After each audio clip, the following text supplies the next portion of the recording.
নমস্কাৰ এই মুহূৰ্তত আহি পৰিছে ৰাতিপুৱাৰ কেইবাটাও গুৰুত্বপূৰ্ণ খবৰ। আজি হৈছে ৮ মাৰ্চ। লাখ লাখ আত্মসহায়ক মহিলাৰ একাউণ্ট সোমাব ১০,০০০ কোটি টকা।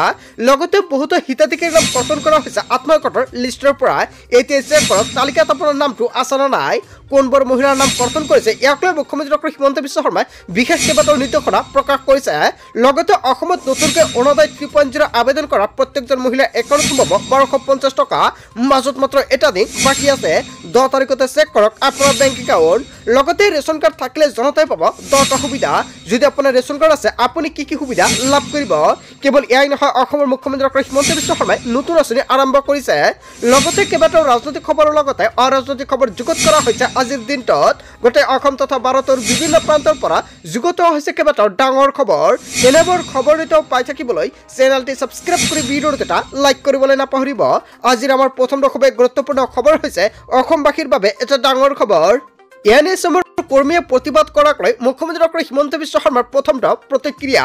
এনএছএমৰ কৰ্মীয়ে প্ৰতিবাদ কৰাৰ কোনো কাৰণেই নাই বুলি মন্তব্য কৰিছে অসমৰ মুখ্যমন্ত্ৰী ডক্টৰ হিমন্ত বিশ্ব শৰ্মাই। এনে কৰ্মীসকলে মাহে মাহে দৰমহা পাই আছে। নিযুক্তিৰ সময়ত যি প্ৰতিশ্ৰুতি দিছিলোঁ তেনেকৈ পালন কৰি আছোঁ। আমি কাকো প্ৰতাৰণা কৰা নাই বুলি অৱশেষত অসমৰ মুখ্যমন্ত্ৰী ডক্টৰ হিমন্ত বিশ্ব শৰ্মাই সংবাদমেলযোগে কেইবাটাও ডাঙৰ মন্তব্য কৰিছে। বৰঞ্চ তেওঁলোকৰ দৰমহা বঢ়াইহে দিয়া হৈছে। হয় বন্ধু-বান্ধৱীসকল, এটা ডাঙৰ মন্তব্য কৰিছে মুখ্যমন্ত্ৰী ডাঙৰীয়াই। এনএছএমৰ কৰ্মীয়ে প্ৰতিবাদ কৰাক লৈ মুখ্যমন্ত্ৰী ডক্টৰ হিমন্ত বিশ্ব শৰ্মাৰ প্ৰথমটো প্ৰক্ৰিয়া। এনএছএমৰ কৰ্মীয়ে প্ৰতিবাদ কৰাৰ কোনো কাৰণে নাই আৰু এনে কৰ্মীসকলে মাহে মাহে দৰমহা পাই আছে। হয় বন্ধু-বান্ধৱীসকল, অসমৰ মুখ্যমন্ত্ৰী ডক্টৰ হিমন্ত বিশ্ব শৰ্মাই এনএছএমৰ কৰ্মীৰ বাবে যিটো মন্তব্য কৰিছে জনতাই কি ক'ব। যদি জনতাৰ কিবা মন্তব্য কৰিব লগা থাকে আপোনালোকৰ মন্তব্যটো নিশ্চয় কমেণ্ট বক্সত জনাই দিব। তাৰপিছত অসমবাসী ৰাজত্ব নিচমৰ পৰৱৰ্তী খুবেই গুৰুত্বপূৰ্ণ খবৰ। লগতে ডাঙৰ খবৰ এডিআৰিৰ কাৰ্ট অফ মাৰ্কক লৈ অসমৰ মুখ্যমন্ত্ৰী ডক্টৰ হিমন্ত বিশ্ব শৰ্মাৰ প্ৰথমটো প্ৰতিক্ৰিয়া। কাৰ্ট অফ মাৰ্ক চৰকাৰে নিৰ্ধাৰণ নকৰে, এনেকুৱাকৈ অসমৰ মুখ্যমন্ত্ৰী ডক্টৰ হিমন্ত বিশ্ব শৰ্মাই সংবাদমেলযোগে কেইবাটাও ডাঙৰ মন্তব্য কৰিছে। কিমান পদ আছে তাৰ ওপৰত নিৰ্ভৰ কৰি কাৰ্ট অফ মাৰ্ক নিৰ্ধাৰণ কৰে। কাৰ্ট অফ মাৰ্ক ল বা হাই কোনেও নকৰে, মেথৰ ওপৰত নিৰ্ভৰ কৰে কাৰ্ট অফ মাৰ্কে। মেথ সম্পন্ন ছাত্ৰ ছাত্ৰীয়ে পৰীক্ষা দিয়াৰ বাবে কাৰ্ট অফ মাৰ্ক বাঢ়ি গৈছে। মে মাহত অনুষ্ঠিত হ'ব এডিআৰিৰ মৌখিক পৰীক্ষা আৰু এই মৌখিক পৰীক্ষা শেষ হোৱাৰ পিছতে দিয়া হ'ব নিযুক্তি। আমাৰ কাৰ্যালয়তে চাকৰি পাব যুৱক যুৱতীসকলে।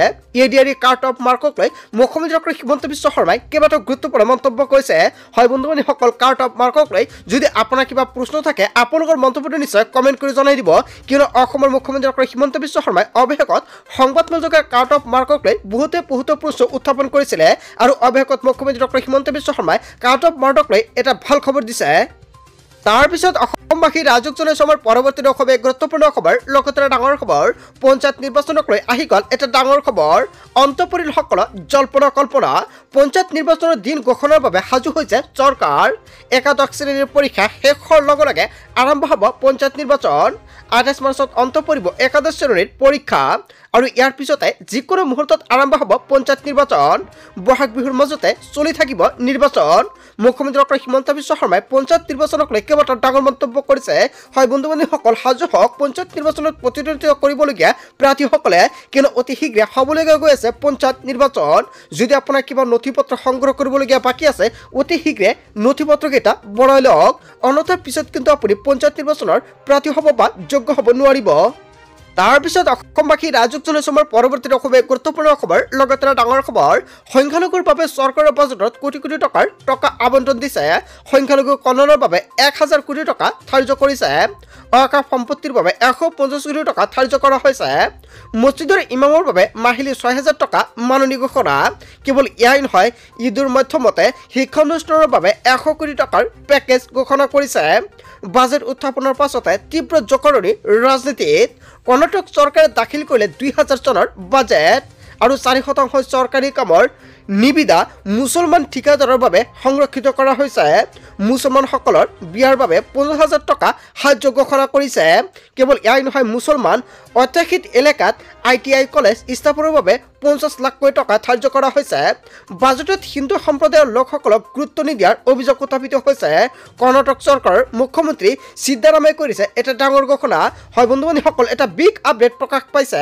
সংখ্যালঘুৰ বাবে চৰকাৰৰ বাজেটত কোটি কোটি টকা আবণ্টন দিছে, কিন্তু কিন্তু হিন্দুসকলৰ বাবে নাই আৰু ইয়াক লৈ কেইবাটাও গুৰুতৰ প্ৰশ্ন উত্থাপিত হৈছে ইয়াৰ বিষয়ত জনতাই কি ক'ব যদি জনতাৰ কিবা মন্তব্য কৰিব লগা থাকে আপোনালোকৰ মন্তব্যটো নিশ্চয় কমেণ্ট বক্সত জনাই দিব তাৰ পিছত অসমবাসী ৰাজুক জনসমৰ পৰৱৰ্তী খুবেই গুৰুত্বপূৰ্ণ খবৰ লগতে ডাঙৰ খবৰ ৰেচন কাৰ্ড অৰুণোদয় আঁচনিক লৈ অসমৰ মুখ্যমন্ত্ৰী ডক্টৰ হিমন্ত বিশ্ব শৰ্মাই কেবিনেট বৈঠকত কেইবাটাও গুৰুত্বপূৰ্ণ সিদ্ধান্ত গ্ৰহণ কৰিছে ঘৰে ঘৰে অৰুণোদয় আঁচনি দিয়াৰ চেষ্টা চলাব চৰকাৰে অৰুণোদয় আঁচনি নোপোৱাকৈ কোনো যোগ্য পৰিয়াল নাথাকিব অৰুণোদয় আঁচনি লাভ কৰাৰ বাবে চলোৱা হ'ব পৰিয়াল ভিত্তিক জৰীপ ইয়াৰ বাবে গঠন কৰিব বিশেষ কমিটিৰ পৰামৰ্শ মতে প্ৰস্তুত কৰিব তালিকা কোন পৰিয়ালে লাভ কৰিব ইয়াৰ তালিকাত পৰামৰ্শ দিব কমিটিয়ে এমাহৰ ভিতৰতে দিব লাগিব পৰামৰ্শ অজন্তা নিয়োগ ৰণজ পেবু লগতে বিমল বৰা কেশৱ মহন্তৰ লগতে ৰঞ্জিত দাসৰ নেতৃত্বত গঠন কৰা হৈছে কেবিনেটৰ উপসমিতি ৰেচন কাৰ্ডক লৈও ডাঙৰ মন্তব্য কৰিছে অসমৰ মুখ্যমন্ত্ৰী ডক্টৰ হিমন্ত বিশ্ব শৰ্মাৰ চৰকাৰে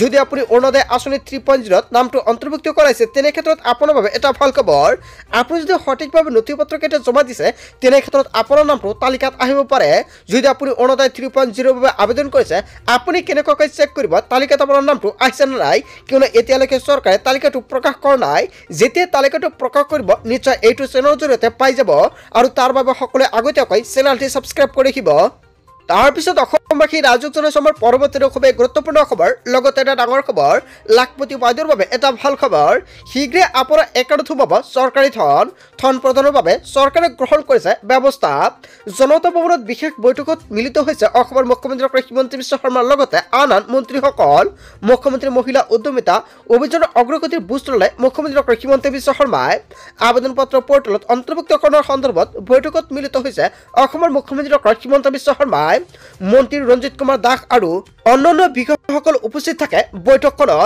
বৈঠকখনত মিলিত হৈছে সকলোৱে আৰু মিলিত হৈ অতি শীঘ্ৰে মহিলা গোটৰ একাউণ্টত 10,000 কোটি টকা সোমাই দিব ইয়াক লৈ চিন্তা চৰ্চা কৰি আছে কিন্তু চৰকাৰৰ টকাৰ প্ৰয়োজন আৰু চৰকাৰে এটা টকা সংগ্ৰহ কৰি আছে এই মাহৰ ভিতৰত চৰকাৰে সকলোখিনি টকা সংগ্ৰহ কৰিব আৰু 4,000 কোটি টকা সংগ্ৰহ কৰাৰ পিছতে চৰকাৰে লাখ লাখ মহিলা গোটৰ একাউণ্টত 1 এপ্ৰিলত সোমাই দিব 10,000 কোটি টকা তাৰ বাবে যদি আপোনাৰ বেংক একাউণ্টত কিবা আপডেট কৰিবলগীয়া আছে অতি শীঘ্ৰে আপডেট কৰি লৈ লওক যদি আপুনি এতিয়া আপডেট নকৰে পিছত টকাটো সোমাই দিয়াৰ পিছত আপোনাৰ অসুবিধাৰ সন্মুখীন হ'ব লগা হ'ব পাৰে আৰু তাৰ বাবে অতি শীঘ্ৰে যদি আপোনাৰ বেংকৰ কিবা কাম কাজ আছে অতি শীঘ্ৰে কৰি লৈ লওক অন্যথা পৰিব পাৰে আপুনি ডাঙৰ বিপদত তাৰ পিছত অসমবাসী ৰাজুক জনসমৰ পৰৱৰ্তী খুবেই গুৰুত্বপূৰ্ণ খবৰ লগতে ডাঙৰ খবৰ ৰেচন কাৰ্ডৰ হিতাধিকাৰীৰ বাবে এটা ডাঙৰ খবৰ শীঘ্ৰে কৰি লওক আপুনি ইকেৱাইচি পৰীক্ষণ যদি আপোনাৰ ঘৰত ৰেচন কাৰ্ড আছে আপোনাৰ ঘৰৰ এজন বা দুজন ব্যক্তি যদি ইকেৱাইচি নকৰে তেনে ক্ষেত্ৰত তালিকাৰ পৰা আপোনাৰ নামটো বাদ পৰিব আৰু তাৰ পিছত আপুনি সেইজন ব্যক্তি ৰেচন নাপাব চৰকাৰে তাৰ বাবে সকলো ব্যক্তিক ইকেৱাইচি কৰাৰ বাবে আহ্বান জনাইছে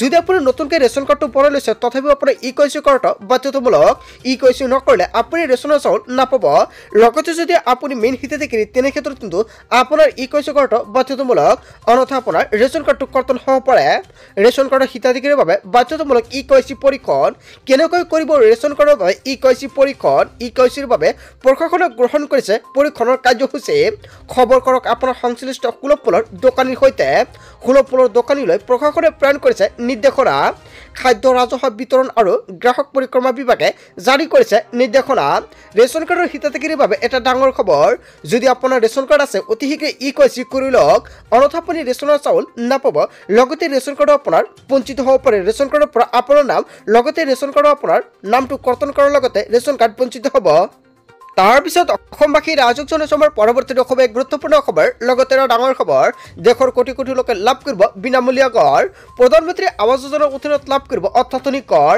গাঁও আৰু চহৰৰ দুখীয়া লোকক সামৰি ল'ব এই আঁচনিয়ে তালিকাত নাম অহাৰ পিছতে একাউণ্টত সোমাব টকা 3 কোটি প্ৰধানমন্ত্ৰী আৱাস যোজনাৰ ঘৰ নিৰ্মাণৰ বাবে আবণ্টন দিছে চৰকাৰে নতুন ঘৰত থাকিব সকলো সুবিধা শৌচাগাৰ আৰু বিদ্যুৎ সেৱাৰ বাবে নতুনকৈ কৰিব নালাগে আবেদন বিনামূলীয়া ঘৰৰ লগতে উপলব্ধ হ'ব শৌচাগাৰ আৰু বিদ্যুৎ সেৱা লগতে দিয়া হ'ব LPG কানেকশ্যনৰ সুবিধা গ্ৰাম অঞ্চলেৰ লগতে শহৰ অঞ্চললৈকেও পাব সৰকাৰি গৃহ দেশৰ কোটি কোটি লোকে লাভ কৰিব সৰকাৰি বিনামূলীয়া ঘৰ যদি আপনি এতিয়ালৈকে সৰকাৰি বিনামূলীয়া ঘৰৰ বাবে আবেদন কৰা অতি শীঘ্ৰে আবেদন কৰি লওক আপনি কেনেকৈ আবেদন কৰিব যদি ভিডিও লাগে নিশ্চয় কমেন্ট কৰি জনাব নেক্সট ভিডিওত সম্পূৰ্ণকৈ জনাই দিম বন্ধু বান্ধৱীসকল গোটে অসম তথা ভাৰতৰ বিভিন্ন প্ৰান্তৰ পৰা যুগত হৈছে কেইবাটাও ডাঙৰ খবৰ এনেবোৰ খবৰ নিত পাই থাকিবলৈ চেনেলটি সাবস্ক্ৰাইব কৰি ভিডিওটো এটা লাইক কৰিবলৈ নাপাহৰিব so thank you for watching full video.